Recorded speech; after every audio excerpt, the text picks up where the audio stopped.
How unique is this fall in terms of maybe what you've encountered in your coaching career?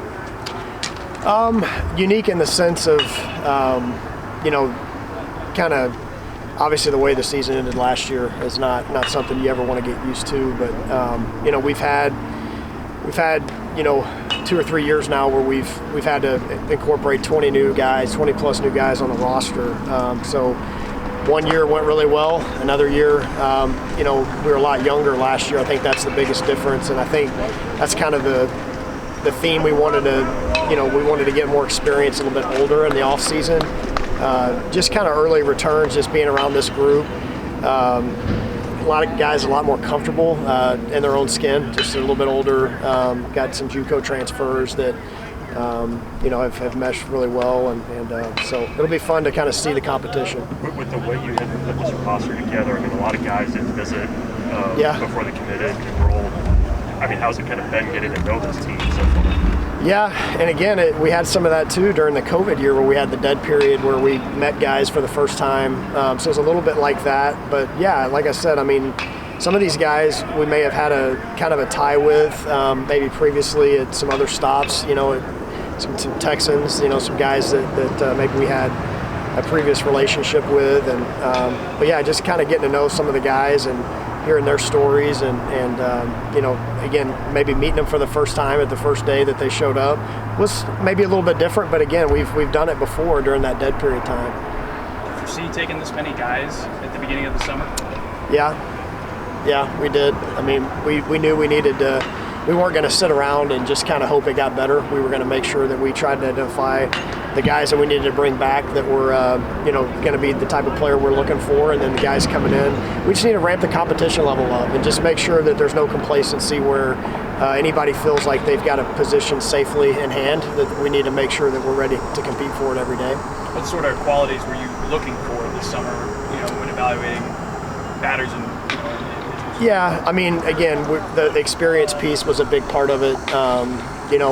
It's never good to be young in college baseball, but today's day and age with the portal and we still have some of the COVID exemption guys, like the average age is as high as it's ever been. So that was definitely a big piece of it, was the experience part.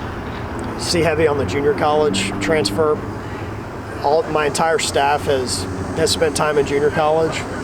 Kind of see the value there. You get the experience, number one. You also get guys with a chip on their shoulder, and they typically mesh well with the way that we coach because they love the game. They love to play. If you don't love to play, junior college definitely is not the place for you. I know it's only first practice, but how is that?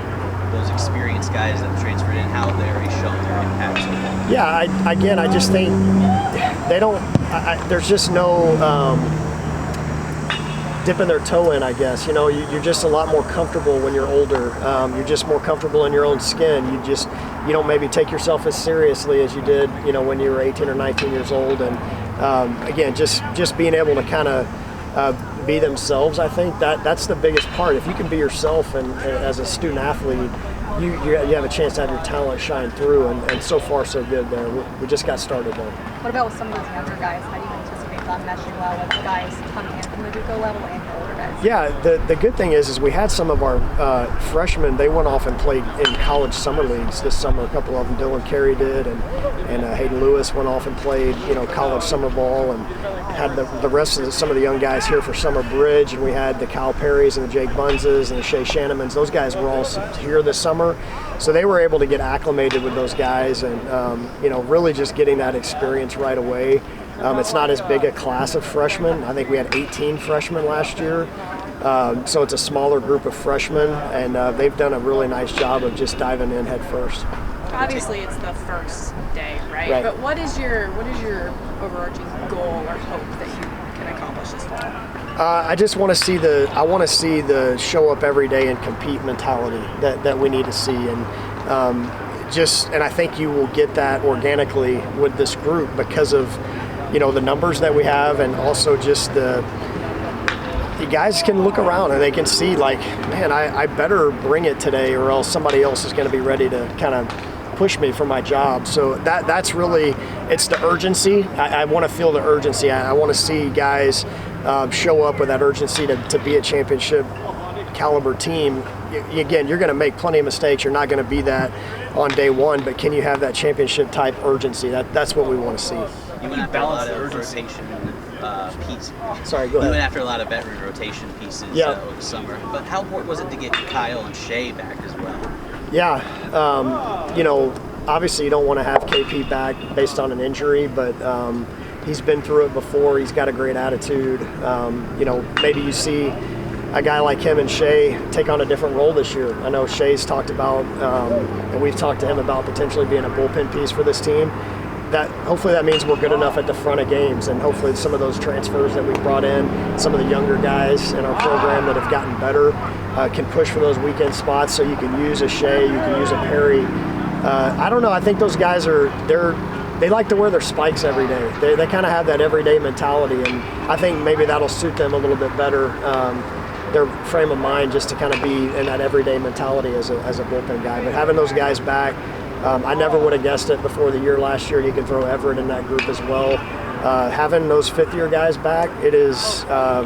We saw it a couple of years ago how important it is. Do you plan on training Shea right away in the bullpen, or is it kind of a wait-and-see thing? No, he's definitely going to kind of trend to be more of a shorter stint guy. He's been working really hard on his own this summer, continue to develop some other pitches that he can use as weapons out of the bullpen. He's eager to do it. He'll do whatever we ask him to do, but right now the plan is to kind of see him in that mode where you use him a couple times a week. How do you balance the urgency of this fall and the guys that there's going to be 7 guys who don't come back on this team in the spring with the fact that there's a bunch of new guys and there needs to be chemistry that is built this summer? Yeah, I think when you work really hard, you tend to have good chemistry because you go through some shared sacrifice together a little bit, and when you show up and put sweat in the bucket like you're supposed to at practice, you kind of look around and everybody just kind of feeds off of that. So I don't think anybody's looking at it in terms of the what if of, what if I'm not, one of the last men standing. I think some of that stuff plays itself out. There's injuries that happen. There's other things that come into play. But I think just that coming to work every day, putting the sweat in the bucket, I think that chemistry kind of evolves naturally that way.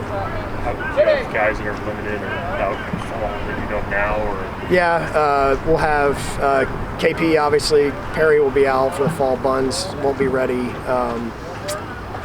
Ornelas will be out for the fall. He's nothing, just precautionary a little bit with him. He pitched this summer. No need to push it with him. Right now, those are the main guys. Do you have leadership in the locker room, coach, or is that developing in the fall? It's developing, and like I said, you've got a group of guys that I think there's 11 on the roster that won a championship a couple of years ago. They're all incredibly determined to get back to that level of play. Nobody wants to see, the kind of the level of play that we had last year at times, and so we got 3 of the 4 captains back. Guys that were captains last year doesn't mean they're going to be this year, but all those guys that have returned, their care factor is really, really high. And now it's just a matter of understanding that, hey, to be a leader, sometimes you got to get a bit uncomfortable. And if you see some things that need to get handled, that handle it. So I look forward to seeing kind of how that plays out throughout the fall. Promotion-wise, day one, you talked about the sense of urgency amongst you and this team, but what else are you guys doing right now? That's really it. I told the team, it's our first day of practice, but there's not really much that needs to change. I think the message has always been very similar since we've been here. Is like, just use today as a day to get a little bit better than we were yesterday. And that urgency was here, guys showing up voluntarily this summer when they were done playing, getting to know each other, working really hard in the weight room and conditioning so far. And just get a little bit better today at practice and continue to show that urgency and do what it takes. Other than maybe effort, what does a guy need to show you this fall that he's ready for this roster this spring? Well, obviously effort that's just kind of the price of admission, I guess. You got to be able to hit high-level pitching as an offensive player. And we've got some guys that throw that have some velocity on this year's staff.